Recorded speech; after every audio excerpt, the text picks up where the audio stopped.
नमस्कार दोस्तों, स्वागत है आपका सरकारी पाठशाला बाय विनीता मैम पर।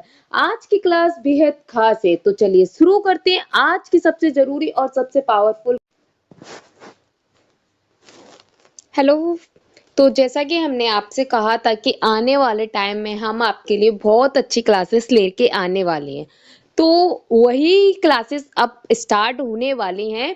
जैसा कि मैंने आपको बताया था कि हम एक एक करके सारी सब्जेक्ट्स को क्लियर कर, तो आज हम करने वाले हैं जनरल साइंस का क्विक रिवीजन। क्या करने वाले हैं? जनरल साइंस का क्विक रिवीजन। और इस जनरल साइंस की पीडीएफ में आपके टोटल 30 पेजेस रहने वाले हैं। उन 30 पेजेस में आपका पूरा का पूरा जनरल साइंस फिनिश हो जाएगा। जो आपके एग्जाम्स हैं जिसमें साइंस आपसे पूछी जाती है और आपको बहुत फास्टली रिवीजन करना है, तो ये क्लासेस काफ़ी इंपॉर्टेंट रहने वाली है।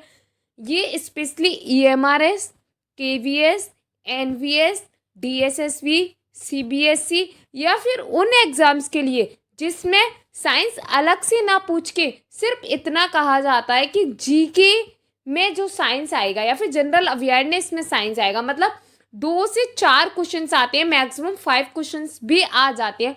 उन एग्जाम्स के लिए ये क्लास बहुत इंपॉर्टेंट रहने वाली है, तो आपको ये क्लास बिल्कुल भी मिस नहीं करनी है। अगर आपने ये क्लास देख ली तो आपका काफ़ी हद तक ये साइंस जो पोर्शन है वो क्लियर हो जाएगा। बहुत कम समय में बहुत अच्छा डाटा मिलने वाला है। तो चलिए सबसे पहले अपन एक क्विक देख लेते हैं कि हम अपनी पूरी क्लास में क्या क्या करने वाले हैं, क्या क्या नहीं करने वाले हैं। ओके, जिससे आपको पता चल जाए कि आगे आने वाली क्लास में हमें क्या क्या मिलने वाला है। तो जैसा कि मैंने आपसे कहा कि हमारी जो क्लासेस है वो 30 पेजेस की क्लासेस रहने वाली है। कितनी? 30 पेजेस, जिसमें आपका सब कुछ कवर होगा। जैसे फिजिक्स आपका ये है तो फिजिक्स का पोर्शन क्लियर हो जाएगा।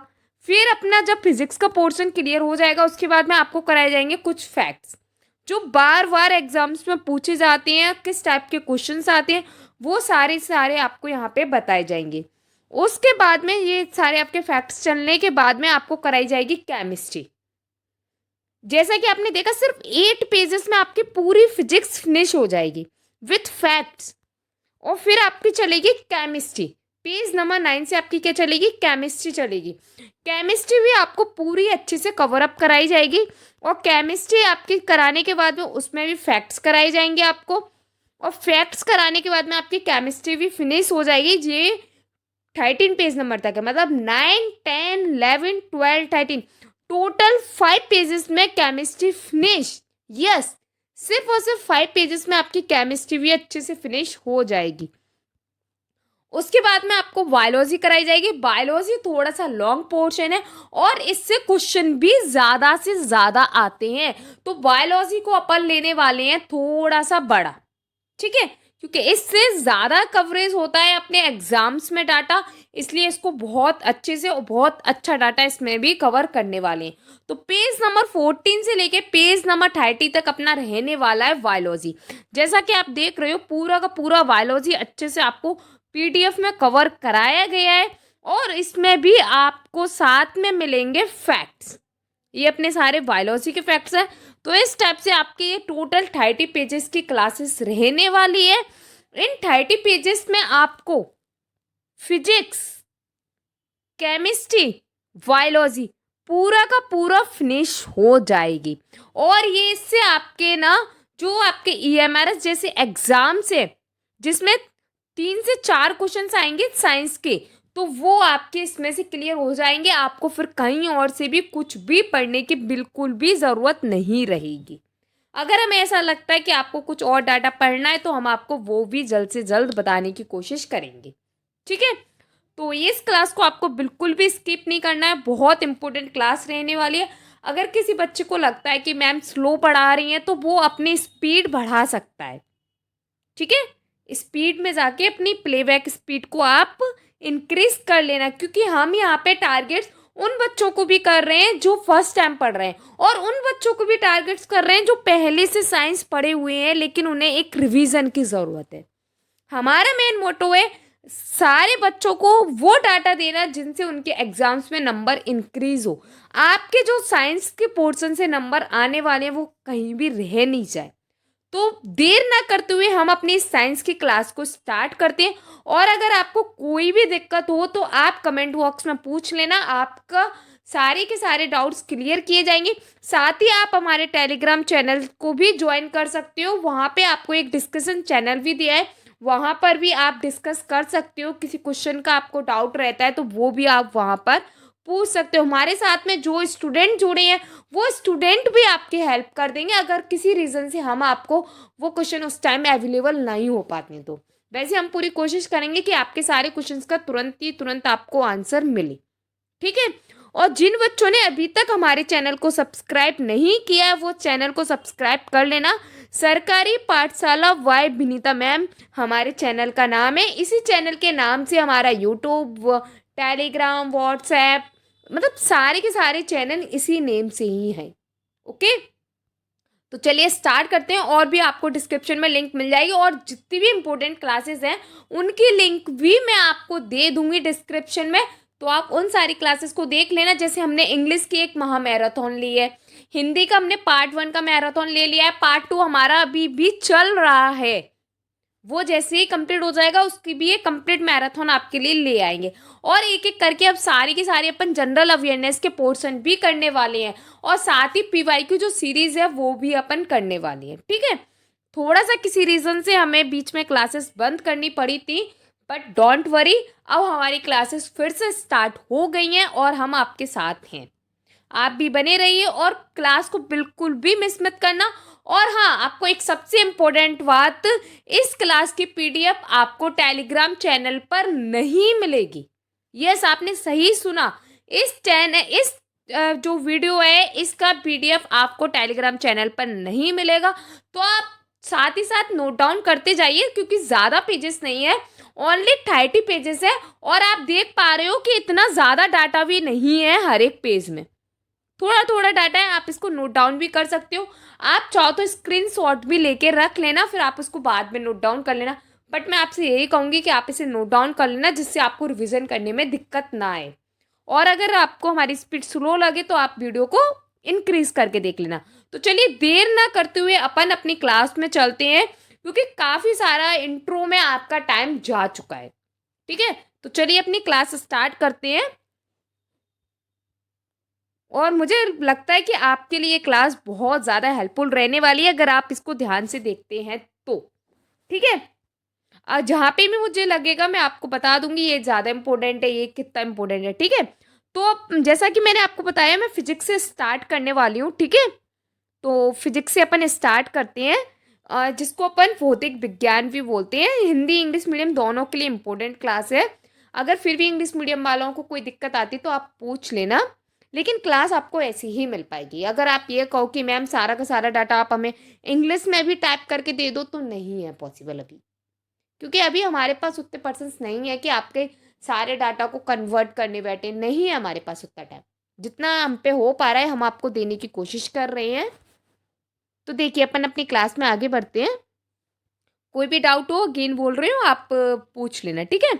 तो सबसे पहला फिजिक्स में क्वेश्चन आता है यूनिट एंड मेजरमेंट से। यूनिट एंड मेजरमेंट से मतलब माप तौल से क्वेश्चन आ जाता है डायरेक्ट, ठीक है। आपको ऐसा करते हैं कि सबसे पहले एक क्वेश्चन पहले फैक्ट्स करा देते हैं, तो जिससे कि आपको क्वेश्चन का तरीका समझ आएगा। फिर आपकी ये सारी चीज़ें करा देंगे, जिससे कि आपको क्वेश्चन और अच्छे से समझ आएंगे। तो 1 पेज फैक्ट का ले लेते हैं, फिर अपन ये कंटिन्यू रखेंगे, ठीक है। चलिए, तो सबसे पहले अपन देख रहे हैं विविध परीक्षाओं में पूछे गए प्रश्न, मतलब पिछली जो एग्जाम्स हुए हैं उनमें जो क्वेश्चंस पूछे हैं वो आपको सारे बताने वाले हैं, ठीक है। और ये आप किसी भी पोस्ट के लिए एग्जाम दे रहे हैं, अगर आपके में जनरल अवेयरनेस आ रहा है तो उसमें ये साइंस का यही पोर्शन आने वाला है। यस, किसी भी एग्जाम में अगर आपके में जनरल अवेयरनेस आ रहा है तो साइंस इसी में से आने वाला है। तो फर्स्ट क्वेश्चन है त्वरण त्वरण की एस एसआई इकाई क्या है। त्वरण की एसआई इकाई क्या है? तो त्वरण की एसआई इकाई है मीटर पर सेकंड स्क्वायर। मीटर पर सेकंड स्क्वायर। विद्युत विभवांतर का एसआई मात्रक खालिस्तान है तो वोल्ट। प्रकाश वर्ष खालिस्तान की एक मापन इकाई है दूरी। 1/2 mv² के लिए आयामी सूत्र है। तो ml⁻², t⁻², t⁻² का मतलब होता है कि t उसके नीचे है। आप इसको ऐसे भी लिख सकते हैं। एक मिनट में आपको लिख के बता देती हूँ, जिससे जिन बच्चों को ये MLT नहीं समझ आ रहा हो उनको भी थोड़ा सा समझ आ जाएगा। देखो, एम मतलब मास, एल फॉर लेंथ, 2 बार लेंथ है, ठीक है, t/2 ऐसे हो जाएगा ये, ठीक है। टी मतलब टाइम है, ओके, एल फॉर लेंथ है, एम फॉर मास है, ओके। ये मैंने आपके लिए लिख भी दिया है। वायुमंडलीय दबाव मापा जाता है तो बैरोमीटर से। वायु में नमी की मात्रा को निर्धारित करने वाले उपकरण का नाम है तो हाइग्रोमीटर। पानी के अंदर की वस्तुओं जैसे पनडुब्बी की उपस्थिति का पता लगाने के लिए प्रयुक्त होने वाला उपकरण कहलाता है सोनार। कोई पिंड 2 क्रमागत समान दूरियों को v1 और v2 चालों द्वारा तय करता है। इस पिंड की औसत चाल क्या होगी? तो वही अपना एवरेज वाला फॉर्मूला लग जाएगा, 2v1 into v2 upon v1 plus v2, okay. कोई भी डाउट हो आप पूछिए, तो इस टाइप से अपने फैक्ट्स रहने वाले हैं, तो आपको समझ आ गया होगा क्वेश्चन कैसे पूछते हैं। सिर्फ फैक्चुअल पूछ रहे हैं, ये सारे क्वेश्चंस आए हुए हैं, देख लिए, देखिए सारे क्वेश्चंस आए हुए हैं, DSSB वगैरह के हैं, ओके। बहुत इंपॉर्टेंट क्लास है। चलिए तो अपन आगे बढ़ते हैं, अपन यहीं से स्टार्ट करते हैं, ठीक है। तो माप तोल से रिलेटेड है, यूनिट एंड मेजरमेंट से, ठीक है। यहाँ पे आपकी राशियां दी हैं, क्वांटिटीज दी हैं, यहाँ पे इनकी यूनिट्स दी हैं, मात्रक दिया है, ठीक है। लंबाई का मात्रक क्या है? मीटर। द्रव्यमान का किलोग्राम। समय का सेकंड। कार्य तथा ऊर्जा का जूल। विद्युत धारा का एम्पियर। कोण का रेडियन। ठोस कोण का स्टेरेडियन, स्टेरेडियन। चाल और गति का मीटर पर सेकंड या फिर मीटर प्रति सेकंड। आवृत्ति मतलब फ्रीक्वेंसी का हर्ट्ज। जड़त्व जड़त्व आघूर्ण का किलोग्राम वर्ग मीटर। संवेग का किलोग्राम मीटर पर सेकंड या प्रति सेकंड, ओके। आगे चलते हैं। आवेग का न्यूटन सेकंड। दाब का मतलब प्रेशर, पास्कल या फिर न्यूटन पर मीटर स्क्वायर।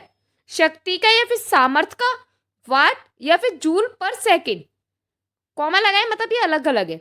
चुंबक फ्लक्स का वेबर, ठीक है। ये थे अपने यूनिट्स। अब आगे देखते हैं, साथ में हाईलाइट्स करती जा रही हूं मैं आपके लिए कि कौन कौन से टॉपिक्स हैं।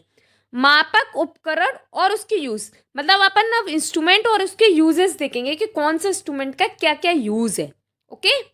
चलिए, अब यहाँ पे अपने इंस्ट्रूमेंट है, यहाँ पे इनका यूजेस है, ठीक है। अब फर्स्ट है अर्गोमीटर, किए गए कार्य के मापन हेतु। सोनार, पानी के अंदर वस्तुओं का पता लगाने में इकोलोकेशन सिद्धांत पर आधारित रहता है ये। स्कूबा का काम गोताखोरों द्वारा पानी के अंदर सांस लेने के लिए प्रयोग किया जाता है। लैक्टोमीटर का यूज दूध की शुद्धता या फिर घनत्व मापने के लिए किया जाता है। लैक्टोमीटर का यूज दूध की शुद्धता या फिर घनत्व मापने के लिए किया जाता है। नेक्स्ट देखिए, आपके नेक्स्ट आपका विद्युत चुंबकीय तरंग मतलब इलेक्ट्रोमैग्नेटिक वेव के बारे में पढ़ेंगे अब। तो इसमें अपन क्या क्या पढ़ेंगे इलेक्ट्रोमैग्नेटिक वेव्स में? आपकी विद्युत चुंबकीय तरंगे पढ़ेंगे, मतलब इलेक्ट्रोमैग्नेटिक वेव्स पढ़ेंगे कि कौन कौन सी वेव्स होती हैं, उनके खोजकर्ता कौन है, किस किसने इसको खोजा है, उसकी वेवलेंथ देखेंगे, उसकी वेवलेंथ कितनी होती है, उसकी फ्रिक्वेंसी कितनी होती है, ठीक है। चलिए, तो सबसे फर्स्ट है गामा किरणें। गामा किरणें का पॉल विलार्ड ने इसकी वेवलेंथ होती है 10⁻⁻14 मीटर। 10⁻⁻14 मीटर से 10⁻⁻10 मीटर तक। इसकी फ्रिक्वेंसी होती है 10⁻23 हर्ट्ज से 10⁻18 हर्ट्ज तक। एक्स किरणें होती है जिसको डिस्कवर किया था रोंटगेन ने। इसकी वेवलेंथ होती है 10⁻⁻10 मीटर से 10⁻⁻8 मीटर तक। इसकी फ्रिक्वेंसी होती है 10⁻18 हर्ट्ज से 10⁻16 हर्ट्ज तक। पैरावैग्निक किरणें होती हैं जिसको डिस्कवर किया था रिटर्न ने। इसका होता है वेवलेंथ होती है इसकी 10⁻⁻8 मीटर से 10⁻⁻7 मीटर तक। इसकी फ्रिक्वेंसी होती है 10⁻17 हर्ट्ज से 10⁻15 हर्ट्ज तक। दृश्य विकिरण होती है जिसके खोजकर्ता मतलब डिस्कवर किया था न्यूटन ने। इसकी जो वेवलेंथ होती वो होती है 3.9 इंटू 10⁻⁻7 मीटर से 7.8 इंटू 10⁻⁻7 मीटर तक। इसकी फ्रिक्वेंसी होती है 10⁻15 हर्ट्ज से 10⁻14 हर्ट्ज तक। ये क्वेश्चन डायरेक्ट आ जाते हैं, ये नहीं है कि आप ये सोच रहे हो इसकी कैलकुलेशन क्या कैसे याद, आपको ये करनी पड़ेगी। और अगर आप ध्यान दोगे ना तो सब कुछ लाइन से लिखा है। अगर आप इसको अच्छे से पढ़ोगे ना तो देखो सब कुछ लाइन से है। ये यहाँ पे आप लाइन से याद कर लो, जैसे गामा, एक्सरे, पैराविग्नि, दृश्य विकिरण, अवरक्त, लघु लघु रेडियो तरंगें और दीर्घ रेडियो तरंगें। फिर इनके आपको डिस्कवर याद कर लो, इसके। फिर ये देखिए लाइन से, जैसे 10⁻14 से 10⁻⁻10, सॉरी 10⁻⁻10, फिर 10⁻⁻10 से 10⁻⁻8, ये यहाँ पे 10⁻8 से 10⁻⁻7, ये 10⁻7 से 7.8 तक, ये 7.8 से 10⁻3 तक, ये 10⁻3 से 1 तक। ये यहाँ पे ऐसे ये मतलब वही इसके आगे की फ्रिक्वेंसी जो है ना, सॉरी फ्रिक्वेंसी करें, आगे के जो वेवलेंथ है ना वही इसमें सेम है, इस फ्रिक्वेंसी में भी है। तो आपको इसे याद करने में दिक्कत नहीं आएगी अगर आप इसका क्रम याद कर लेते हैं अच्छे से, उसके डिस्कवर याद कर लेना, फिर इनको ऐसे याद कर लेना। आई होप आपको याद करने का तरीका भी समझ आ गया होगा। चलिए आगे देखते हैं। कोई भी डाउट हो आप कमेंट बॉक्स में पूछ लेना, आपके सारे डाउट्स आपको क्लियर किए जाएंगे। अब अपन पढ़ेंगे प्रकाश, लाइट्स के ऊपर। तो लाइट्स के ऊपर अपन क्या पढ़ने वाले हैं, उनके साइंटिस्ट के नाम में और उनका कौन सा सिद्धांत दिया है, किसने कौन सा सिद्धांत दिया है, ठीक है। तो देखिए, न्यूटन ने दिया है प्रकाश का कड़ी का सिद्धांत। हाइगेंस ने दिया है प्रकाश का तरंग सिद्धांत। ग्रेमलाडी ने दिया है प्रकाश का विवर्तन सिद्धांत। प्लांक ने दिया है प्रकाश का क्वांटम सिद्धांत। मैक्सवेल ने दिया है प्रकाश का विद्युत चुंबकीय तरंग सिद्धांत। और जो आइंस्टीन थे उन्होंने दिया है प्रकाश का विद्युत चुंबकीय तरंग, मतलब जो फोटॉन वाला सिद्धांत था वो किसने दिया है, आइंस्टीन ने दिया है। आई होप आपको समझ आ रहा होगा, इसमें कुछ है नहीं है। अगर आप इसको अच्छे से याद कर लेते हो ना तो आपका बस काम हो जाएगा इतने से ही। दृष्टि दोष और निवारण में प्रयुक्त लेंस के बारे में पढ़ेंगे। यहाँ पे अपन क्या पढ़ेंगे, दृष्टि दोष और उसके निवारण में जो लेंस यूज किए जाते हैं उसके बारे में पढ़ेंगे। ये भी बहुत इंपॉर्टेंट है। सारी इंपॉर्टेंट चीजें लेके आई हूँ, अननेसेसरी मैंने कुछ भी इसमें डाटा नहीं डाला है। तो देखिए, सबसे पहले यहाँ पे दृष्टि दोष है, फिर यहाँ पे इसके लक्षण है, फिर यहाँ पे ये है कि कौन सा लेंस इसमें यूज होता है। तो निकट दृष्टि दोष, इसको भले निकट बोल रहे हैं लेकिन ये निकट दृष्टि का मतलब ये नहीं है कि इसकी पास की निगाहें कमजोर है, उसकी दूर की निगाहें निकट दृष्टि का मतलब, ठीक है। तो निकट दृष्टि को इसको बोलते हैं मायोफोबिया। निकट की वस्तु दिखती है लेकिन दूर की नहीं दिखती है, मतलब दूर की निगाहें कमजोर होती है। इसमें अवतल लेंस का यूज किया जाता है। कौन सा लेंस, अवतल लेंस का। दूर दृष्टि दोष, इसको बोलते हैं हाइपरफोबिया। इसमें दूर की वस्तु दिखती है, निकट की नहीं दिखती है। इसमें क्या होता है कि दूर की वस्तु तो दिखाई देती है लेकिन निकट की नहीं दिखाई देती। इसमें कौन सा यूज होता है, उत्तल लेंस का यूज होता है। फिर उसके बाद में अविद्युतकता मतलब एस्टिग्मेटिज्म। इसमें क्या होता है, एक बेलनाकार लेंस होता है इसमें, ठीक है।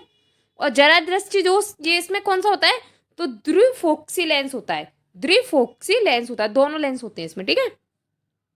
तो ये थे अपने कुछ आपके जो क्वेश्चन जिस टॉपिक से आ सकते थे वो टॉपिक्स थे। ये वाला पोर्शन मैं आपको फैक्ट्स का करा चुकी हूँ, अब ये वाला देख लेते हैं अपन।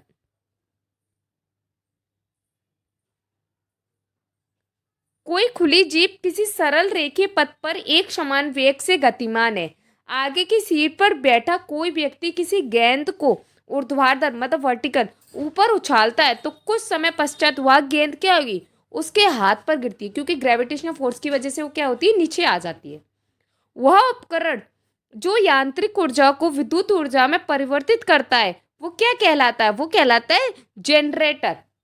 1 ग्राम के भार में कितने डायन होती है, तो 981 डायन होती है। यदि पृथ्वी और सूर्य में दोगुनी दूरी होती है, यदि पृथ्वी और सूर्य में दुगनी दूरी होती है जितनी अब है, तो पृथ्वी पर सूर्य द्वारा लगाया गया गुरुत्वाकर्षण बल होगा, कितना होगा, तो जितना अब है उससे एक चौथाई होगा। जो अब की बात कर रहा है कि अब से दुगनी दूरी है, तो फिर उसमें जो बल भी लग रहा है ना वो अब से कितना हो जाएगा, एक चौथाई लगाया जाएगा। उत्तल दर्पण द्वारा बनने वाला प्रतिबिंब सदैव खालिस्तान और खालिस्तान होता है। तो देखो, आभासी होता है मतलब और सीधा होता है। किरण का खालिस्तान परावर्तित किरण से सामान्य सतह तक मापा जाने वाला कोण है। तो वो कौन सा कोण है, परावर्तन कोण है। ठीक है, आगे नेक्स्ट देखते हैं। कारों की हेडलाइट्स में किस दर्पण का प्रयोग किया जाता है, तो अवतल दर्पण का यूज किया जाता है। जब दो समांतर शीशों के सामने एक वस्तु रखी जाती है तो उसके कितने प्रतिबिंब उत्पन्न होंगे, तो अनंत होंगे, मतलब इन्फिनिटी, बहुत सारे बनेंगे। कौन सी रसोई सामग्री का उपयोग पानी के हिमांक को कम करने के लिए किया जाता है। हिमांक मतलब उसके जो आइसिंग जो है ना, फ्रीजिंग पॉइंट, उसको। तो नमक। संघनन प्रक्रिया से संदर्भित है तो जलवाष्प का इसके द्रव्य रूप में परिवर्तित होना। बिजली के बल्ब का फिलामेंट बना होता है, किससे बना होता है, टंगस्टन से। अति चालकता भौतिक गुण है जिसको किससे संबंधित किया जाता है, तो विद्युत प्रतिरोध की हानि से। टेलीविजन प्रसारणों में ऑडियो सिग्नलों के संक्रमण के लिए प्रयुक्त तकनीक है, तो कौन सी है, आवृत्ति नियंत्रण। जीपीएस में वस्तु की स्थिति निर्धारित करने के लिए किस अवधारणा का प्रयोग किया जाता है, तो किसका किया जाता है, रेजिंग का। तो ये थे अपने कुछ फिजिक्स के पोर्शन। आई होप आपको फिजिक्स का पोर्शन अच्छे से समझ आ गया होगा और कोई भी डाउट नहीं रहा होगा। अगर फिर भी आपको कोई डाउट रहता है फिजिक्स के पोर्शन में तो आप हमसे पूछ सकते हैं, आपके सारे डाउट्स आपके क्लियर किए जाएंगे। अब देखते हैं केमिस्ट्री का पोर्शन बिना देर किए हुए। तो केमिस्ट्री का पोर्शन देख रहे हैं। तो सबसे पहला अपन केमिस्ट्री में देख रहे हैं तत्वों के आवृत्ति वर्गीकरण, मतलब जो पीरियोडिक क्लासिफिकेशन है एलिमेंट्स का, उसके बारे में अपन पढ़ने वाले हैं। ठीक है, चलिए। तो तत्वों के संदर्भ में कुछ विशेष फैक्ट्स वगैरह देखते हैं। सबसे पहले तो कुल ज्ञात तत्वों की संख्या कितनी है, 118। चलो इससे पहले केमिस्ट्री के भी थोड़े से फैक्ट्स देख लेते हैं, फिर इसको देखेंगे। ओके, जैसा अपन ने फिजिक्स में किया था। देखिए, सबसे पहले अपन देख रहे हैं विकट परीक्षाओं में पूछे गए प्रश्न। जब मीठे सोडे को गर्म किया जाता है, जो मीठा सोडा होता है उसको गर्म किया जाता है तो गैस निकलती है। तो कौन सी गैस निकलती है, कार्बन डाइऑक्साइड। यह सबसे अधिक तन्य धातु है। तो सबसे अधिक तन्य धातु कौन सी है, तो सोना है। यह धातु कमरे के ताप पर द्रव होती है। कमरे के ताप पर द्रव कौन सी होती है, तो मरकरी होती है। यह बायोगैस का मुख्य घटक है। तो बायोगैस का मुख्य घटक क्या है, तो मीथेन। संतृप्त एसाइक्लिक हाइड्रोकार्बन यौगिक है, तो वो कौन सी है, ब्यूटेन। यह हाइड्रोकार्बन एलपीजी के मुख्य घटक है। तो कौन सी है, प्रोपेन और ब्यूटेन। कुकिंग गैस एक मिश्रण है, किसका है, तो ब्यूटेन और प्रोपेन का। ऑक्जेलिक एसिड खालिस्तान में मौजूद होता है, तो पालक में। ठीक है, अब अपन वापस चलते हैं अपने केमिस्ट्री पोर्शन पे। मैंने कहा था सिर्फ एक पेज कराऊंगी फैक्ट्स का, उसके बाद में कराया जाएगा। तो देखिए, कुल ज्ञात तत्वों की संख्या कितनी है, तो 118 एलिमेंट्स अब तक ज्ञात किए जा चुके हैं। प्राकृतिक रूप से पाए जाने वाले तत्वों की संख्या 92। कृत्रिम तत्वों की संख्या 26। कृत्रिम का मतलब है जो आर्टिफिशियल बनाए गए हैं, लैब में बनाए गए हैं। ठीक है, सबसे हल्का तत्व हाइड्रोजन। सबसे हल्की धातु लिथियम। सबसे हल्की अधातु हाइड्रोजन। सबसे भारी तत्व तो ऑस्मियम मतलब ओएस। द्रव धातु तत्व तो पारा Hg। द्रव अधातु तत्व तो ब्रोमीन Br। ब्रह्मांड में सबसे अधिक पाए जाने वाला तत्व हाइड्रोजन। पृथ्वी के भूपटल पर सर्वाधिक मात्रा में पाए जाने वाला तत्व ऑक्सीजन। वायुमंडल में सर्वाधिक पाए जाने वाला तत्व नाइट्रोजन। पृथ्वी पर सबसे अधिक मात्रा में पाए जाने वाला धातु तत्व तो एल्युमिनियम। विद्युत का सबसे अच्छा सुचालक तत्व चांदी। सबसे अधिक विद्युत ऋणात्मक तत्व फ्लोरीन। सबसे अधिक विद्युत धनात्मक तत्व सीजियम Cs। और जिन्होंने अभी तक हमारे चैनल को सब्सक्राइब नहीं किया है, सब्सक्राइब कर लेना, क्योंकि आगे आने वाले टाइम में और भी बेहतरीन क्लासेस आने वाली हैं और अगर आप हमारे चैनल को सब्सक्राइब कर लेते हो तो उनका उसका नोटिफिकेशन आपको तुरंत मिल जाया करेगा। साथ ही हमारे टेलीग्राम चैनल को भी ज्वाइन कर लेना, जिससे कुछ अगर इंपॉर्टेंट क्लासेस या कुछ भी न्यूज़ देनी होती है, कुछ पीडीएफ देनी होती है, तो वहां से आप उसे भी प्राप्त कर सकते हो। चलिए नेक्स्ट देखते हैं अब मिश्र धातु के बारे में, एलॉयज के बारे में। तो सब यहाँ पे अपन मिश्र धातु एलॉयज के बारे में पढ़ेंगे, यहाँ पे उसके संगठन कि कौन कौन से एलिमेंट से मिलके बने हैं, उसके बाद में उसका यूज देखेंगे, ठीक है। तो सबसे पहले अपन बात करते हैं पीतल। पीतल बना है कॉपर और जिंक से, Cu और Zn से। ये तार और मशीनों के पुर्जे और बर्तन के रूप में यूज किए जाते हैं। कांसा Cu और Sn से, Sn मतलब टिन, बर्तन और मूर्तियां बनाने में यूज किया जाता है। कृत्रिम सोना Cu और एल्युमिनियम से आभूषण तथा मूर्तियां बनाने में यूज होता है। जंगरोधी इस्पात मतलब स्टेनलेस स्टील, जे Fe मतलब आयरन, Cr, C और Ni इन चारों चीजों से मिलकर बनता है। ये घरेलू बर्तन, सर्जिकल सामान इत्यादि बनाने में काम किया जाता है। गन मेटल, ये गन मेटल बनता है कॉपर, Sn और Zn मतलब कॉपर, टिन और जिंक से। ये बंदूक तथा मशीनों के पुर्जे बनाने में यूज किया जाता है। बेल मेटल जो Cu और Sn से बनता है, घंटा बनाने में यूज किया जाता है। मॉलर मेटल जो Cu और निकिल से बनता है, जो मूर्तियां बनाने में काम किया जाता है। जर्मन सिल्वर Cu, Zn और Ni जो बर्तन मूर्तियां बनाने में काम किया जाता है। डच मेटल Cu और Zn से ये मशीनों के पुर्जे बनाने में हेल्पफुल रहता है। शोल्डर PVSN विद्युत संयोजन में यूज किया जाता है। मैग्नीज स्टील Mn, Fe और C ये तिजोरियां या फिर रेल की पटरियों में लगे जो गार्डर होते हैं उसमें, और कूदने और पीसने की मशीनों में यूज किए जाते हैं। अगर किसी को हमारी स्पीड अगर फास्ट भी लग रही है ना, तो वो कम भी कर सकता है। जिस तरीके से स्पीड को इंक्रीज किया जा सकता है, वैसे ही स्पीड को डिक्रीज भी किया जा सकता है, ठीक है। मुझे बस 1 मिनट देना, मैं पानी पी लूं, फिर मैं आपको ये आगे का कराती हूँ।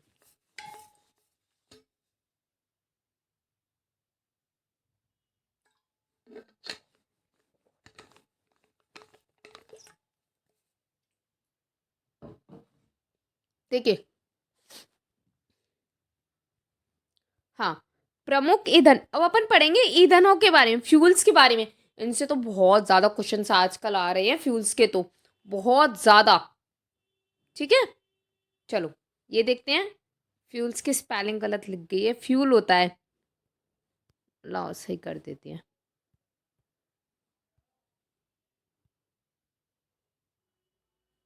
ठीक है, हो जाता है कभी कभी। चलिए फ्यूल्स के बारे में पढ़ते हैं अपन। तो देखो यहाँ पे अपन पढ़ेंगे गैसीय फ्यूल्स। सबसे पहले गैसीय फ्यूल्स के बारे में, फिर उसके मिक्सचर के बारे में, और फिर उसके बाद में अपन उसके कैरेक्टरिस्टिक्स देखेंगे, ठीक है। तो गैसीय फ्यूल्स के बारे में पढ़ने के लिए आप लोग रेडी हो? तो चलिए, सॉरी, देखो कोल गैस, सबसे पहले अपन बात करते हैं कोल गैस की। कोल गैस में क्या क्या रहता है? हाइड्रोजन रहता है 54%, मीथेन रहता है 35%, कार्बन मोनोऑक्साइड रहता है 11%, अन्य हाइड्रोकार्बन्स रहते हैं 5%, और कार्बन डाइऑक्साइड रहता है 3%। ये डायरेक्ट क्वेश्चन आ सकता है कि कोल गैस में हाइड्रोजन कितना रहता है, कोल गैस में मीथेन कितना रहता है, कोल गैस में कार्बन डाइऑक्साइड कितना रहता है, कोल गैस में कार्बन मोनोऑक्साइड कितना रहता है। तो ये आपको याद करने पड़ेंगे। अब देखो, यह गैस कोयले के भंजक आश्वन मतलब द्वारा बनाई जाती है।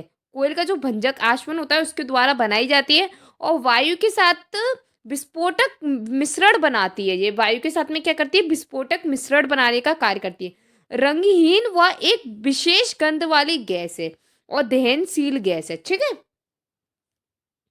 अब इसके बाद में प्रोड्यूसर गैस, इसमें 60% नाइट्रोजन होता है। ये याद कर लेना, बहुत इंपॉर्टेंट है। आपके लिए मैं एक चार्ट फॉर्म बताऊं? ये तो क्या मुझे नोट्स के फॉर्म में लाना था, इसलिए मैं ऐसे लेके आई हूँ। अगर आप इसको नोट डाउन कर रहे हो ना, तो मैं आपको नोट डाउन करने का तरीका बता देती हूँ, जिससे आपको ये बहुत ज़्यादा अच्छा लगेगा, ठीक है। कलर ग्रीन ले लेते हैं तो उस पर अलग से हाईलाइट होगा, ठीक है। देखो, जैसे मैंने आपको बताया कोल गैस, तो आप लिखना ऊपर कोल गैस, लिख लिया, उसको ऐसे ब्रैकेट में डालना। अब इसमें ऐसे डाल देना आप नाइट्रोजन कितनी है? ओ सॉरी, नाइट्रोजन कोल गैस में नहीं है। हाइड्रोजन कितनी है? तो हाइड्रोजन अपनी कितनी है? 54%। ऐसे लिख दो। मीथेन कितनी है? तो मीथेन है अपनी 35%। ऐसे आप लिख सकते हो, या फिर आप इसको ऐसे भी लिख सकते हो। जब मैं पढ़ती थी ना तो मैं नोट्स ऐसे ही बनाती थी, यहाँ लिख दिया, यहाँ पे हाइड्रोजन 54%, मीथेन 35%। इससे क्या होता है, ये अपन जब रीडिंग करते हैं ना दोबारा से, तो अपन को याद बहुत जल्दी होता है, चीज़ें डायरेक्ट माइंड में फिगर के फॉर्म में जल्दी आ जाती हैं। तो आप इस टाइप से अपने नोट्स बना सकती हैं। और मैं आपसे फिर से कह रही हूँ, नोट्स तुरंत तुरंत बनाते जाइए, आपके लिए बहुत हेल्पफुल रहने वाले हैं। चलिए आगे देखते हैं। हाँ, प्रोड्यूसर गैस के ऊपर थे अपन। हाँ, तो प्रोड्यूसर गैस 60% नाइट्रोजन रहता है, 30% कार्बन मोनोऑक्साइड गैस है, और शेष कार्बन डाइऑक्साइड व मीथेन गैस इसमें रहती है। तो आपको यहाँ पे ना देखो, 60% नाइट्रोजन, 30% कार्बन मोनोऑक्साइड, और फिर रिमेन लिख के, remain carbon dioxide and methane gas, 10% carbon dioxide and methane gas. इसका कैलोरी मान अन्य ईंधनों की तुलना में कम होता है।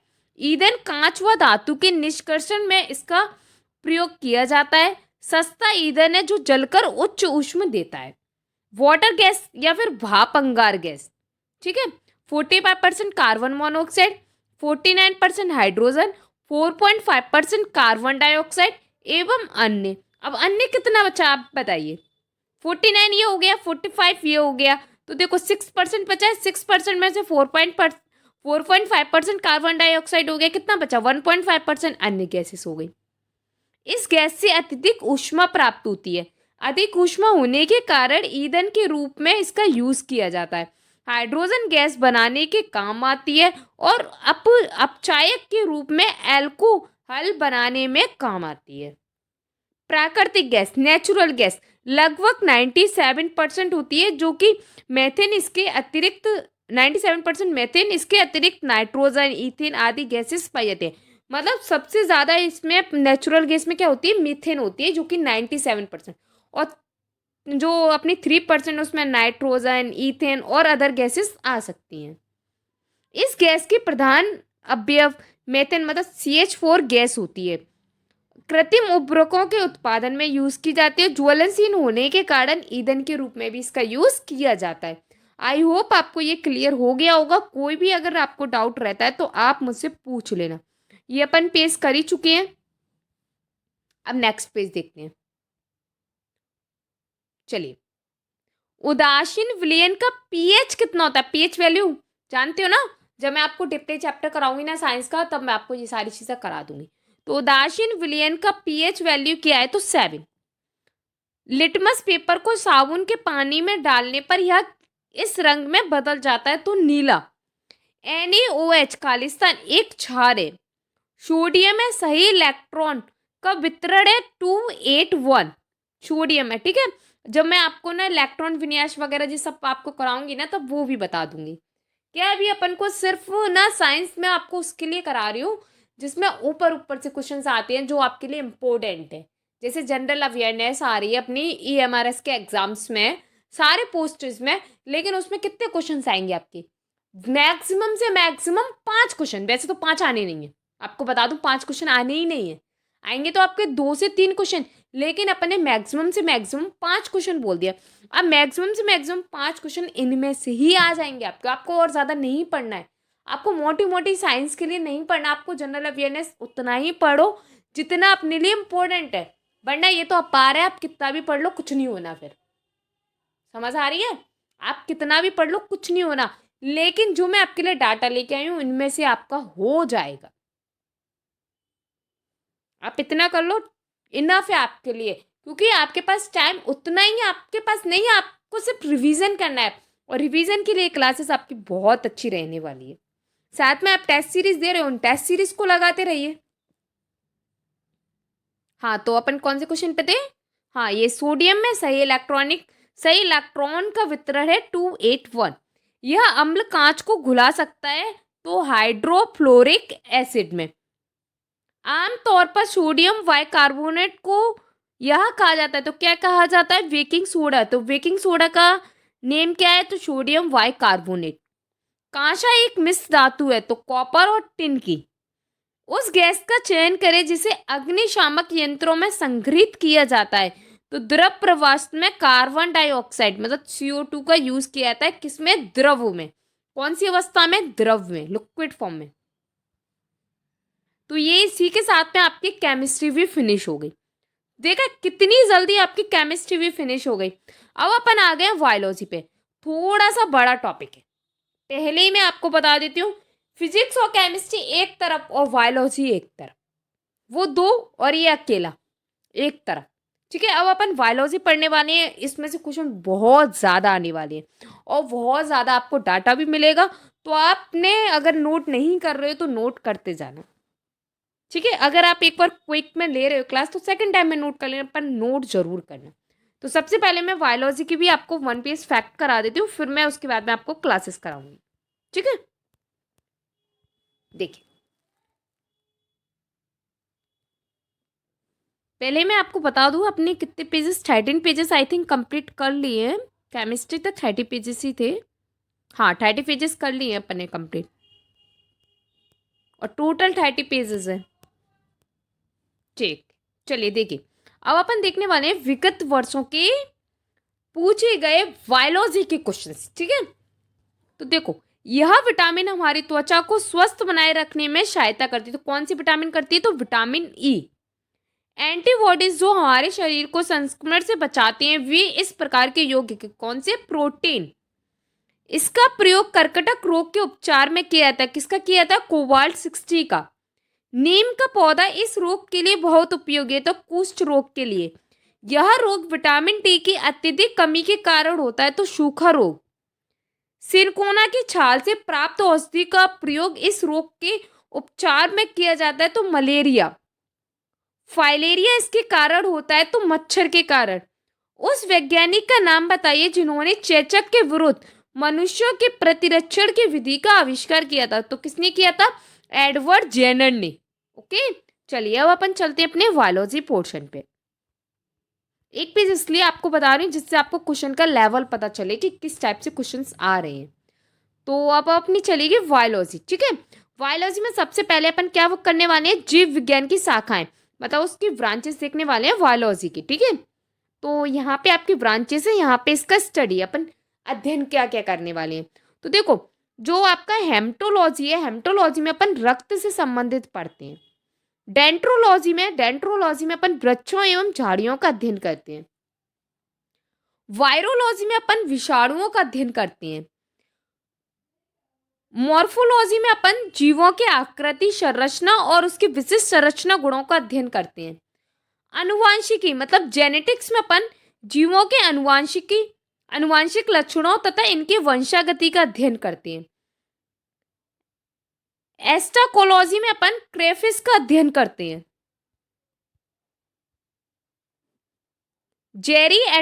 जेरिएट्रिक में अपन बुजुर्गों के स्वास्थ्य और रोगों का अध्ययन करते हैं। जूलॉजी में अपन जंतुओं और जानवरों का अध्ययन करते हैं। एथनोबॉटनी में अपन वनस्पतियों एवं लोगों के पारस्परिक संबंधों का अध्ययन करते हैं। आर्किनोलॉजी में अपन मकड़ियों का वैज्ञानिक अध्ययन करते हैं। एपिकोलॉजी में अपन मधुमक्खियों का अध्ययन करते हैं। साइनोलॉजी में अपन कुत्तों का अध्ययन करते हैं। शोरोलॉजी में अपन छिपकलियों का अध्ययन करते हैं। ये बहुत इंपॉर्टेंट थे, जो इंपॉर्टेंट थे मैंने आपको बता दिए हैं, आप इनको अच्छे से याद कर लेना। हैं तो ये बहुत सारे, लेकिन जो इंपॉर्टेंट है बार बार आते हैं वो आपको बताए हैं। नेक्स्ट देखते हैं,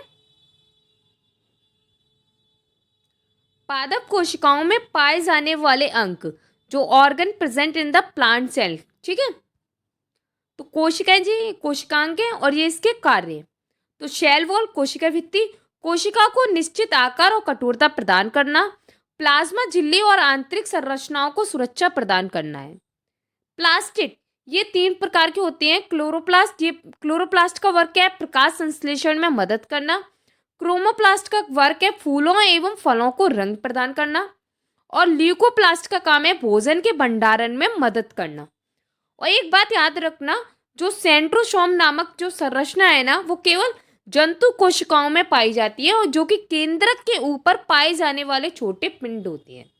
ठीक है, अब अपन पढ़ते हैं पादप जगत, प्लांट किंगडम के बारे में। तो देखिए, प्लांट किंगडम के बारे में अपन यहाँ पे प्लांट्स और फ्रूट्स देखेंगे, और इसमें जो खाने योग्य जो भाग होता है प्लांट्स का या फ्रूट्स का वो देखेंगे। जैसे लीची, लीची में खाने वाला पार्ट्स होता है एरिल, उसको क्या बोलते हैं, उस खाने वाले पार्ट को एरिल। आम और पपीता में मध्य फल भित्ति, सेब और नाशपाती में पुष्पासन, गेहूं में भूड़पोष और एवं भूड़, नारियल के अंदर भूड़पोष, गाजर, सलजम और चुकंदर और मूली के अंदर जड़, काजू के अंदर बीजपत्र और केला के अंदर मध्य एवं अंतर भित्ति को खाया जाता है। ओके, चलिए आगे देखते हैं। ये सबसे ज्यादा इंपॉर्टेंट है, ह्यूमन बॉडी। इससे सबसे ज्यादा क्वेश्चन आते हैं ह्यूमन बॉडी से। बायोलॉजी का फेवरेट क्वेश्चन है एग्जामर के, ह्यूमन बॉडी से। सबसे पहले अपन पढ़ रहे हैं इसमें डाइजेस्टिव सिस्टम। ठीक है, ह्यूमन बॉडी में अपन क्या पढ़ेंगे, डाइजेस्टिव सिस्टम मतलब पाचन तंत्र के बारे में। तो देखो यहाँ पे अपन को पाचन रसों को स्रावित करने वाले कुछ अंग दिए हैं, कुछ ये रहे और कुछ आपके ये रहे। ठीक है, ये कुछ आपके दिए हैं। ठीक है, ये आपके इन्हीं से रिलेटेड एंजाइम्स दिए हैं। कौन कौन से एंजाइम्स होते हैं किसमें, ऐसी पीछे दिए। ठीक है, ये इसके जो कार्य या फिर जटिल संरचना होती है, उसके फंक्शंस होते हैं, वो दिए हैं। यहाँ पे इसका किस प्लेस पे होता है, वर्क प्लेस क्या है, कार्यस्थल क्या है, वो दिया है। ठीक है, तो अपन थोड़ा सा फास्टली इसको भी जल्दी जल्दी कवर करेंगे, जिससे आपका क्या है, ज़्यादा टाइम वेस्ट नहीं हो और क्विक रिवीजन आपका बहुत फास्टली हो जाए। और इसको ना बार बार करेंगे ना तो आपका रिवीजन बहुत अच्छे से हो जाएगा और आपके माइंड में सारी चीज़ें सेट हो जाएंगी। जैसे टैबलेट्स खाते हैं ना बीमारियों के, रोज एक, तो आप उसके तरीके से आप इसको बार बार रिवीजन में भी आप इसका डोज ले सकते हैं। फर्स्ट लार ग्रंथि, जिसको सैलिवरी ग्लैंड्स बोलते हैं, जिसमें एंजाइम्स होते हैं टाइलिन और एमाइलेज। कार्य पॉलीसेक्राइड जैसे स्टार्च और ग्लाइकोजन, छोटे पॉलीसेक्राइड और माल्टोस। मुगवा इसका कार्यस्थल है। अमाशय जठररस, इसमें पैप्सिन और रेनिन, प्रोटीन पेप्साइड और पॉलीपेप्टाइड, केशिन और इसमें पैराकैसिनेट और इसमें कार्यस्थल अमाशय।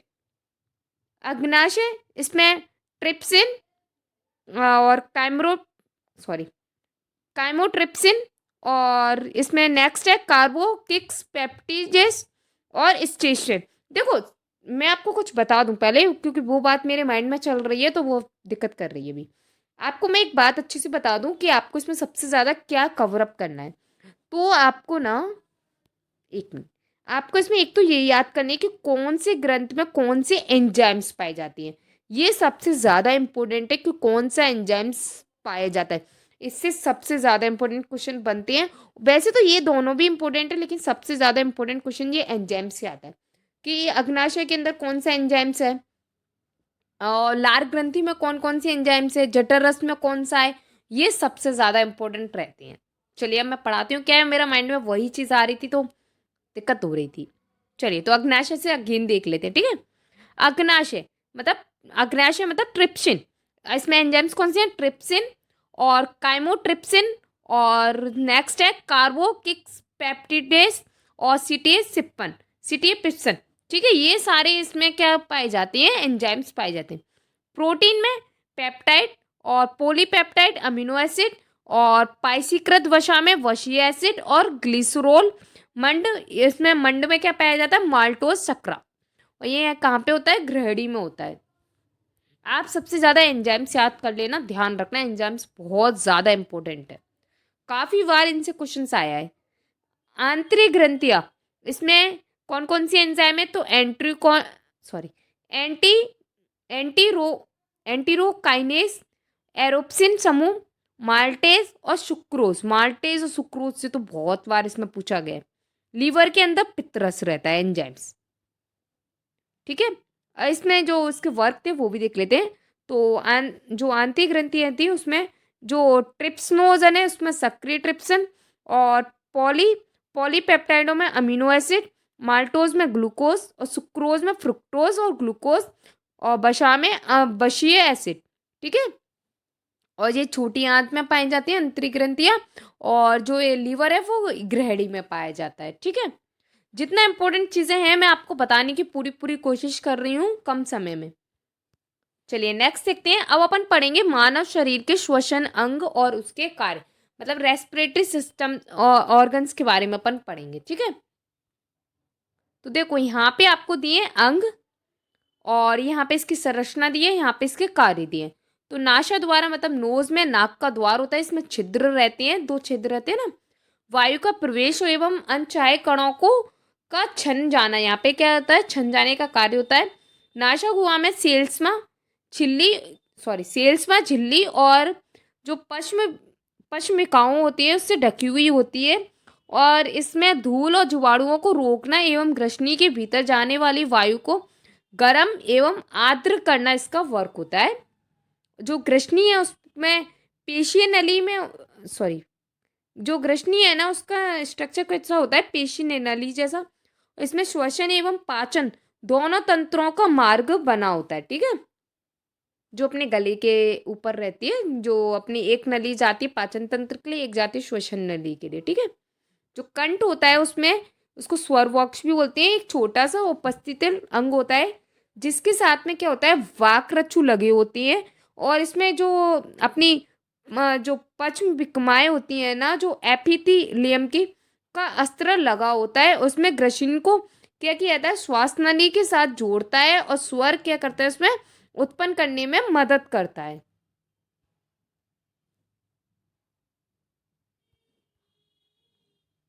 ठीक है, नेक्स्ट है श्वसन नली, मतलब वायु नली या फिर ट्रैकिया भी बोलते हैं। ये क्या है, मैंने ना ज़्यादातर इंग्लिश वर्ड से याद की है, लेकिन ये पीडीएफ किसी और ने बनाई तो हिंदी वर्ड ज़्यादा यूज़ किए इसमें। ट्रैकिया, इसमें सी आकार के उपस्थिरन वलय बने होते हैं जो इसे कठोर बना देते हैं ताकि यह चिपके ना, और श्वसन नली 2 श्वसनियों में विभाजित हो जाती है, जो दोनों फेफड़ों में ये यहाँ पे क्या होती है, चली जाती है। अब यहाँ पे आपसे शेप पूछ सकता है कि ट्रैकिया का शेप कैसा है, तो शी आकार के उपस्थित यहाँ पे क्या होते हैं, वल्य होते हैं। श्वसनियों तक वायु का मार्ग होता है ये। ठीक है, ट्रैकिया। जब मैं आपको कंप्लीट साइंस कराऊंगी तो मैं आपको फिगर के द्वारा आपको ये बता दूंगी। ठीक है, अब श्वसनी जो ब्रॉन्चेस होती हैं, ब्रॉन्चेस तो आपको पता ही होगा, ये ब्रॉन्चेस इसका बहुवचन होता है ब्रांचेस, मतलब एक से ज़्यादा होती हैं तो ब्रांचेस बोलते हैं इसको। तो श्वसनी में क्या होता है, तो प्रास्त्य या फिर पश्मा विमाकाय और सेल्समा झिल्ली से ढकी हुई होती है, और फेफड़ों में जो श्वासनिकाओं होती है ना उसके रूप में प्रवेश करती हैं। और जो अपनी ब्रोंचलिसिस होती है, मतलब श्वासनिकाएं होती हैं, वो श्वसनी की अंतिम शाखा होती है को जो श्वसनी की अंतिम शाखा जो कूपिकाओं में प्रवेश कर जाती हैं उसको वायु को कूपिकाओं तक ले जाने का ये कार्य करती हैं। और कूपिकाएं जो होती हैं, जो एवोलॉइज होती हैं, वायु कोश, वो पतली नम एवं रुधिर कोशिकाओं से युक्त होती है। रुधिर मतलब ब्लड से, ब्लड सेल्स होती हैं। ठीक है, गैसों का विनिमय मतलब आदान प्रदान करने का ये कार्य करती हैं। कोई भी डाउट हो आप पूछ लेना कमेंट बॉक्स में, और ये आपके लिए बहुत इंपॉर्टेंट क्लास है। नेक्स्ट है आपके लिए मानव के उत्सर्जित अंग और उनके कार्य। ठीक है, कि कौन सा अंग क्या कार्य करता है, इनसे डायरेक्ट क्वेश्चन आने वाले हैं। अगर आपने ये पूरी 30 पेज की पीडीएफ कवर कर ली ना, आपका काफ़ी हद तक साइंस क्लियर हो जाएगा, मैं बार बार आपसे कह रही हूँ। और जिन्होंने अभी तक हमारे चैनल को सब्सक्राइब नहीं किया है, सब्सक्राइब कर लेना, क्योंकि आने वाली इंपॉर्टेंट क्लासेस के नोटिफिकेशन आपको मिलते रहें। ठीक है, और क्लास को बिल्कुल भी स्किप मत करना और नोट करते जाना, कि इसकी पीडीएफ आपको नहीं मिलने वाली है, इसलिए आपको ये क्लास नोट ही करनी पड़ेगी। किडनी, नाइट्रोजनी अपशिष्ट पदार्थ जल की अतिरिक्त मात्रा एवं विषैले पदार्थों को बाहर करना। जो किडनी है उसका वर्क क्या है, तो ये नाइट्रोजनी अपशिष्ट जो पदार्थ होते हैं उनको और जल की अतिरिक्त जो मात्रा होती है उसको या फिर विषैले पदार्थों को बाहर करने का काम कौन करता है, किडनी करती है। स्किन का कार्य क्या है, यह श्वेत ग्रंथियों द्वारा रुधिर से जल, यूरिया तथा अन्य लवण को बाहरी सतह पर निष्कासित करती है। अगर मेरा पढ़ाना फास्ट लग रहा हो तो मुझे बता देना, नेक्स्ट क्लास से मैं थोड़ा सा स्लो पढ़ा दूंगी। स्लो लग रहा होगा तो आप फास्ट कर सकते हो, उसमें तो कोई इशू है ही नहीं है। वैसे तो आप फास्ट से भी स्लो कर सकते हो। फुफ्फुस या फिर फेफड़े लंग्स, CO2 एवं जल को जल वाष्प के रूप में बाहर करना इसका वर्क है। लीवर का वर्क है अमोनिया को यूरिया में बदलना। आंतों का काम है, दोनों आंतों की बात कर रहे हैं यहाँ एपिथेलियम एपिथेलियमी कोशिकाओं या फिर कुछ लवणों का उत्सर्जन करती है। ये लवण मल के साथ शरीर से बाहर निकल जाते हैं। ठीक है, आगे देखते हैं। अब देख रहे हैं अपन, क्या देखेंगे अब, विटामिन, उनके स्रोत और उसकी कमी के द्वारा जो लक्षण आते हैं वो अपन सारे देखने वाले हैं। और विटामिन टॉपिक भी आपके लिए बहुत ज़्यादा इम्पोर्टेंट है। वैसे तो मैंने इसमें सारे इंपॉर्टेंट टॉपिक्स लिए, जितने भी इंपॉर्टेंट टॉपिक्स बन सकते थे वो सारे के सारे मैंने यहाँ पे लाने की कोशिश की है। और जो जो इम्पोर्टेंट क्वेश्चन बन सकता था वही क्वेश्चंस आपके लिए लिए हैं। तो आप इसको बहुत अच्छे से कवर अप कर लेना, आपका डाटा क्लियर हो जाएगा। विटामिन ए मतलब रेटिनॉल, सभी सब्जियां, पीले फल, टमाटर, घी, मक्खन, दूध, अंडों की जर्दी, मछली का तेल, इसमें क्या पाई जाती है, विटामिन। देखो पहले मैं आपको हाँ ये तो बता दूं, ये यहाँ पे विटामिन बताऊंगी। ये यहाँ पे विटामिन में कौन सी विटामिन में क्या क्या होता है, ये किस विटामिन की कमी के लक्षण कौन कौन सी प्रॉब्लम्स होती है। ठीक है, तो विटामिन ए जिसको अपन रेटिनोल भी बोलते हैं, ये भी बहुत इंपॉर्टेंट है। ठीक है, रेटिनोल ये सभी सब्जियों में, पीले फलों में, टमाटर में, घी में, मक्खन में, दूध, अंडों की जर्दी में और मछली का तेल में पाए जाते हैं।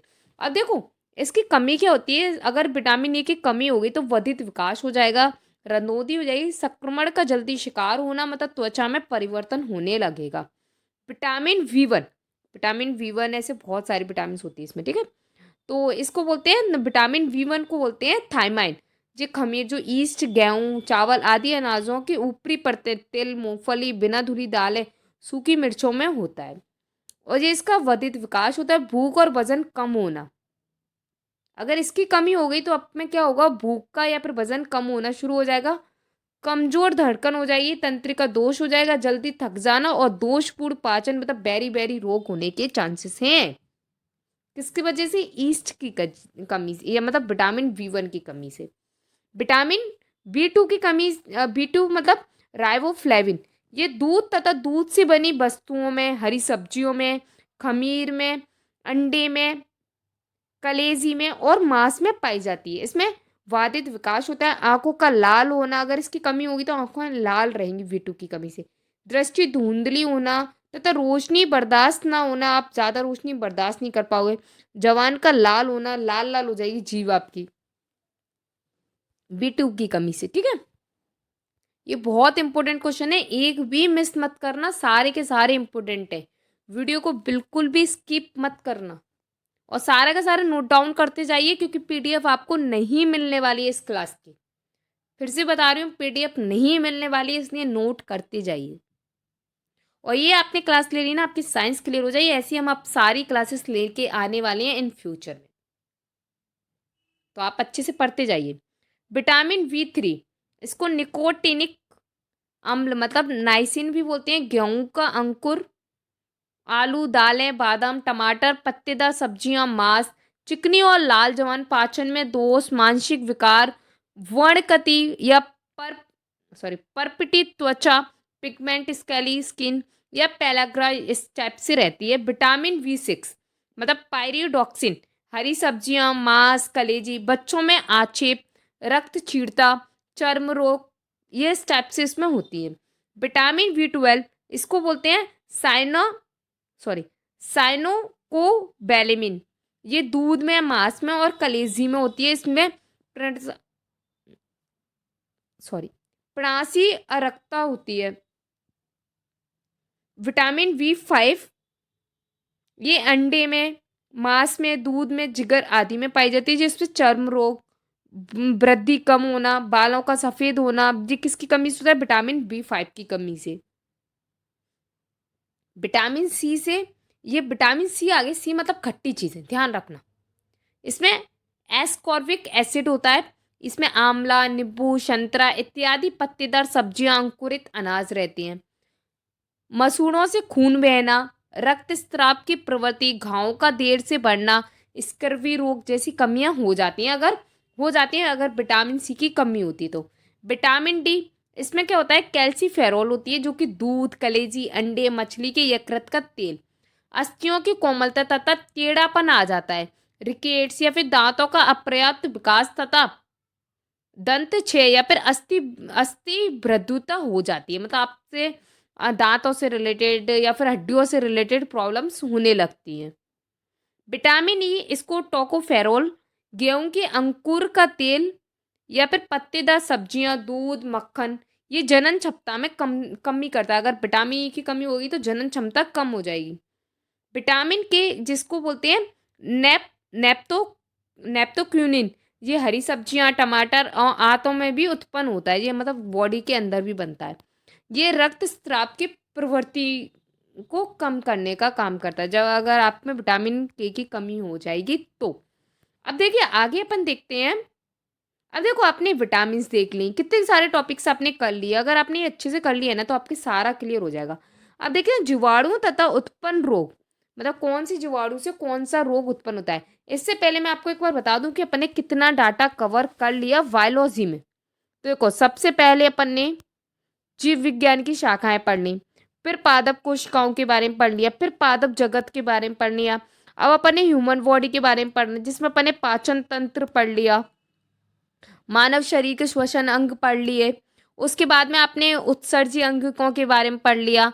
फिर उसके बाद में आपने विटामिन के बारे में पढ़ लिया। अब फिर उसके बाद में अब अपन पढ़ रहे हैं जीवाणुओं के बारे में, मतलब उससे जो रोग होती हैं। ये भी बहुत इंपॉर्टेंट टॉपिक है, ठीक है। ज्यादा लंबी मैं वीडियो नहीं करूंगी इसे, और लेकिन आपका पूरा साइंस क्लियर हो जाएगा। आपको साइंस ना इन एग्जाम्स के लिए तो बिल्कुल भी नहीं पढ़नी पड़ेगी, जिसमें एक जनरल अवेयरनेस या जीके पोर्शन से आती है। मैं रेलवे की साइंस या फिर मैं उस साइंस की बात नहीं करूंगी जिसमें एक पूरा का पूरा सब्जेक्ट पोर्शन साइंस आ रहा है। हाँ, उससे काफी क्वेश्चंस कवर अप हो जाएंगे, क्विक रिवीजन है ये, काफी क्वेश्चन कवर अप हो जाएंगे।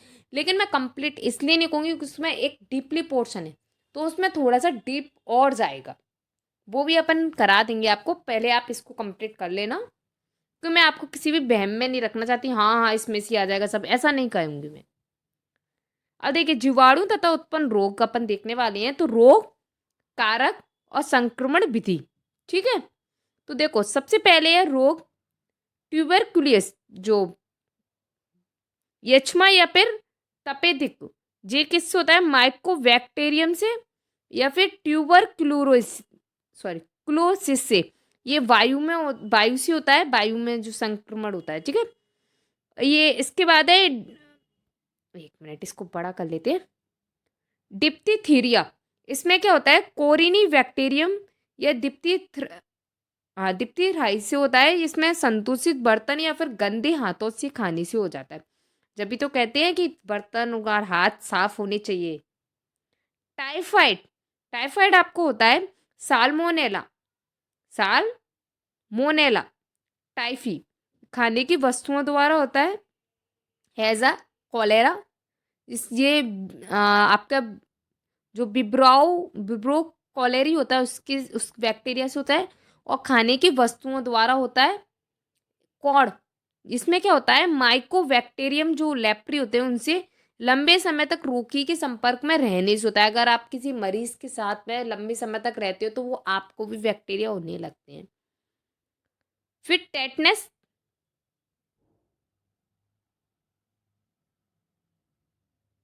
टेटिनस, इसमें क्या होता है, क्लोस्ट्रीडियम टेटनी, ये मिट्टी या फिर जंग लगी लोहे की वस्तुओं से, चोट व रगड़ से या घोड़े व गाय आदि का गोबर आदि से हो जाता है टेटनस, ठीक है।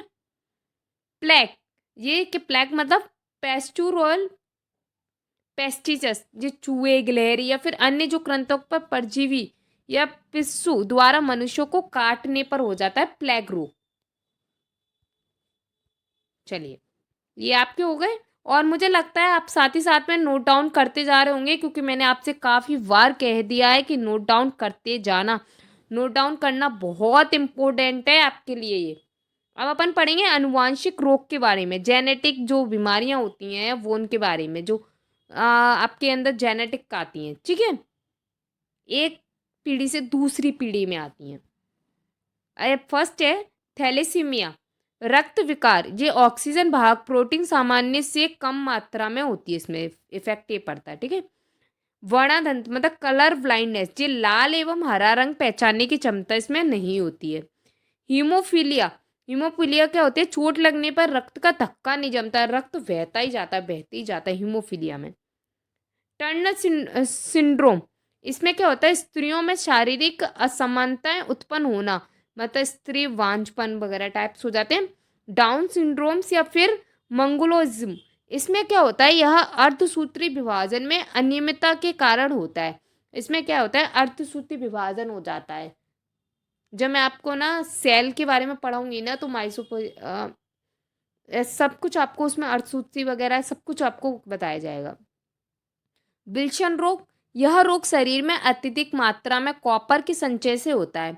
इसमें गुर्दा, आंख, मस्तिष्क आदि अंग इस रोग से प्रभावित होते हैं। विल्सन, ये सारे के सारे रोग ना जेनेटिक होते हैं, ध्यान रखना, ये सारे रोग कैसे होती हैं, जेनेटिक होती हैं, अपने पेरेंट्स के द्वारा बच्चों में आती हैं, एक पीढ़ी से दूसरी पीढ़ी में। अब ये वाले रोग हैं संक्रात्मक रोग और उनके रोगजनक, ठीक है, ये संक्रामक है, जो फैलते हैं, ठीक है। जैसे ये वाले हैं कवकों के द्वारा, और कवकों के द्वारा कौन कौन से रोग होते हैं, पहले अपन कवक के देख लेते हैं। तो रिंग वॉर्म रिंग वॉर्म होती है वो किसे, तो कवकों के द्वारा। कौन सा कारक का नाम है इसमें, टाइको सॉरी टाइकोफाइटन। और बालों का झड़ना, ये टीनिया कैपिरस, ठीक है। ये कोई भी जेनेटिक रोग नहीं है। बहुत सारे लोगों को लगता है कि मेरे बाल इसलिए झड़ रहे हैं, मेरे मम्मी के झड़ते थे, पिताजी के, नहीं यार, ये कोई जेनेटिक रोग नहीं है, ये कवकों के द्वारा होता है। आपके बालों पे कवक लग रहा होगा, इसलिए आपके बाल झड़ रहे हैं, ये टीनिया कैपिरस, ठीक है। फिर इसके बाद में हेलीमंथस द्वारा कौन कौन से रोग होते हैं, तो हेलीमंथस द्वारा, एक एक मिनट, ठीक है। तो एस एस्कारियासिस, इसमें क्या होता है, एक्केरिस ल्यूकोटिस के द्वारा। और फाइलेरिसिस, इसमें क्या होता है, वाउचेरिया या फिर बैक्रोफाइ जो बैक्रोफ्रेटाई होती है ना, उसके द्वारा। फिर हुकवर्म, इसमें भी एंसाइलोट, ये क्या नाम थोड़े से अजीब होते हैं, जिनको याद रखने में आपको बहुत दिक्कत आएगी, इसलिए आप इसको नोट डाउन करते हैं, बार बार लिखिए, अपने एक नेम याद होंगे। एंसाइलोस्टोमा नेक्टर, पिनवर्म, इसमें एंट्रोवियस या फिर वर्मी कुलेरियस। अब देखो, आप ये बार बार नोट करोगे, लिखोगे, तो ये चीज़ें आपको याद हो जाएंगी। अगर आप ये सोच रहे हो कि मैंने एक बार मैम की क्लास देख ली, पढ़ ली, हो गया, नहीं होगा। ये रिपीट करने की चीज़ें, बार बार याद करने की चीज़ें, इसमें ऐसा कुछ भी नहीं है जो आपको अलग से मुझे समझाने की ज़रूरत पड़े, ठीक है। इसलिए मैं सिर्फ पढ़ रही हूँ, मुझे लगता है कि हाँ समझाना है आपको, बता देते हैं। मनुष्य में प्रोटोजोआ द्वारा उत्पन्न रोग, अब प्रोटोजोआ द्वारा कुछ रोग होते हैं, उनके बारे में पढ़ते हैं, ठीक है। यहाँ पे अपन पढ़ेंगे रोग का नाम, यहाँ पे परजीवी का नाम, प्रोटोजोआ का नाम, और यहाँ पे किस जो उसका किस एरिया पे या फिर किस ऑर्गन पे इफेक्ट कर रहा है, ठीक है। तो सबसे पहले अपना, एक मिनट पानी पी लूँ, बस थोड़ा सा और रह गया आपका।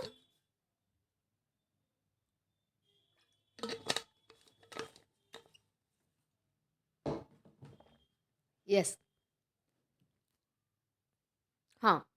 तो देखो, रोग का नाम है आमी अमीवा अमी अमी सॉरी अमीवा एसिस, या फिर इसको दस्त भी बोल सकते हैं, लूज मोशन।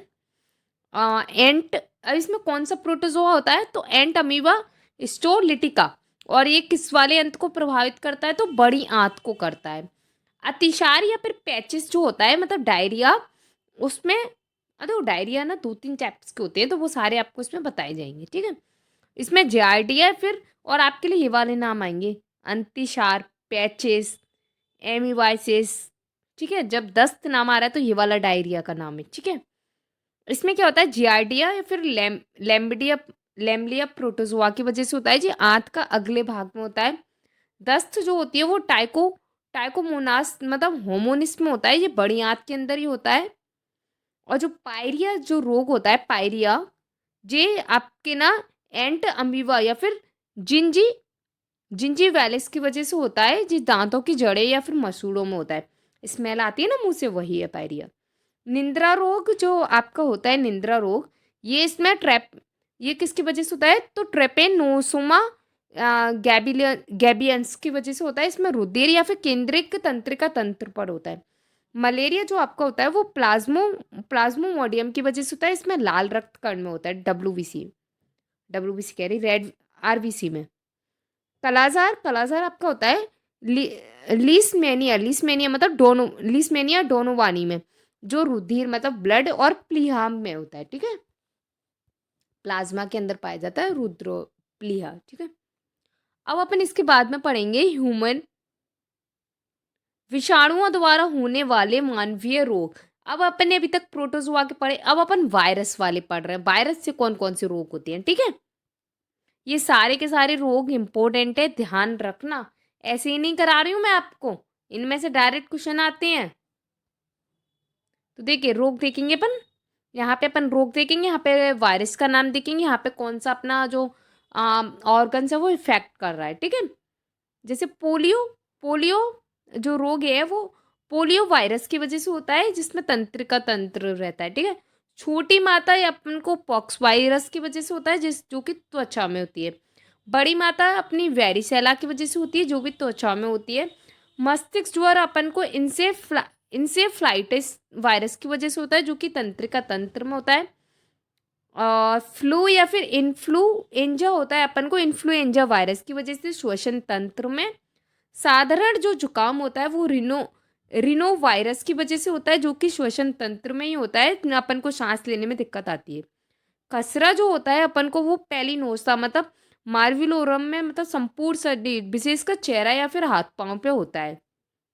जो पीत ज्वर होता है येलो फीवर, ये पीत ज्वर वायरस की वजह से होता है, जो कि तंत्रिका तंत्र में होता है, मतलब जो अपन को अंदरूनी बुखार टाइप का होता है। इसमें हिपेटाइटिस होता है, जो कि हिपेटाइटिस वायरस की वजह से होता है, जो कि लीवर में होता है। ठीक है, जिसको अपन जिगर भी बोलते हैं, यकृत भी बोलते हैं।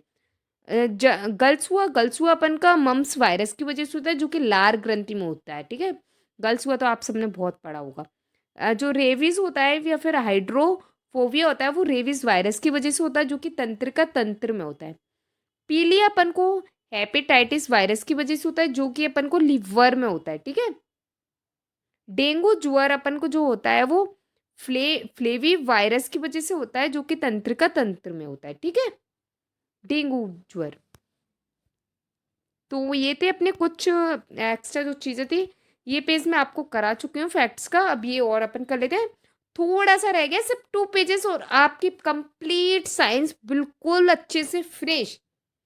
कोई भी दिक्कत हो आप पूछ लेना। देखो अब क्वेश्चन कैसे आती हैं, मैंने आपसे कहा था क्वेश्चन अच्छे से पढ़ना, सारे के सारे आपको फैक्ट्स में बता देंगे कि कैसे आते हैं। देखो पीलिया इस अवयव के रोग का लक्षण है, तो पीलिया यकृत में होता है।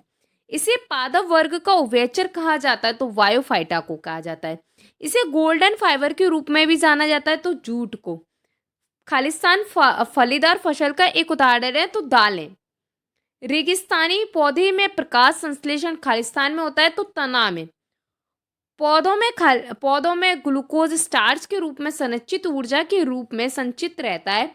मनुष्य में ग्लूकोज संचित ऊर्जा के इस रूप में संचित रहता है, तो कौन सा, ग्लाइकोजेन।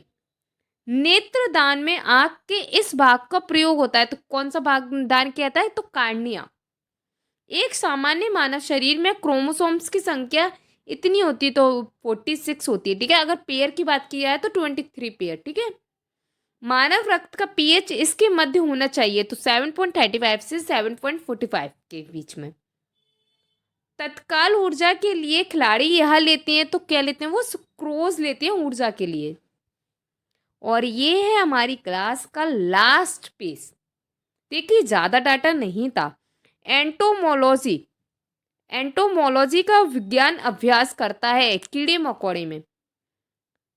पाई सॉरी पायरुवेट का विखंडन ऑक्सीजन का उपयोग करके खालिस्तान में होता है, तो माइट्रोकॉन्ड्रिया में। खालिस्तान कोशिका की एक प्रकार की अपशिष्ट निपटान प्रणाली, तो लाइसोसोम है। एक कोशिका एक पतली बाहरी परत से घिरी होती है, जिसे कहते हैं कोशिका झिल्ली, इसे कोशिका की आत्महत्या की थैली के रूप में जाना जाता है। तो लाइसोसोम, कोशिका निकाय, कोशिका में प्रोटीन के संश्लेषण के लिए उत्तरदायी है। राइबोसोम्स, समुद्री एनिमोन्स उदाहरण है तो सिलेंट्रा के। इस विटामिन को एस्कॉर्बिक एसिड के नाम से भी जाना जाता है। तो विटामिन सी, खून का रक्का जमने के लिए यह विटामिन आवश्यक है। तो विटामिन के। तो ये आपने हमारे कुछ क्वेश्चंस देखे, ये आपको कैसे लगी ये आप मुझे कमेंट बॉक्स में बता देना। और जिन्होंने पूरी क्लास नहीं ली है वो पूरी क्लास ज़रूर लेना। और आने वाले समय में आपके लिए इससे भी और बेहतरीन क्लासेस आने वाली हैं, तो हमारे चैनल को सब्सक्राइब ज़रूर कर लेना, जिससे आपको आने वाले समय में और भी अच्छी अच्छी क्लासेस मिलती रहें। तो दोस्तों आज की क्लास यही पूरी होती है। आपको क्लास समझ में आई हो तो वीडियो को लाइक एंड शेयर जरूर करें, साथ ही चैनल को सब्सक्राइब करना ना भूलें और बेल आइकन जरूर दबाएं ताकि हमारी नेक्स्ट क्लास का नोटिफिकेशन आपको सबसे पहले मिले। कमेंट करके बताइए कि आज की क्लास आपको कैसी लगी। PDF notes and daily updates के लिए हमारे ऑफिशियल टेलीग्राम चैनल सरकारी पाठशाला बाय विनीता मैम से जुड़े, लिंक डिस्क्रिप्शन में दिया गया है। आप हमारे अन्य प्लेटफॉर्म व्हाट्सएप, इंस्टाग्राम, फेसबुक और थ्रेड्स पर भी जुड़ सकते हैं। सबके लिंक्स आपको डिस्क्रिप्शन में मिल जाएगी। हम मिलते हैं नेक्स्ट क्लास में, जहां आपका सिलेक्शन हमारा मिशन होगा।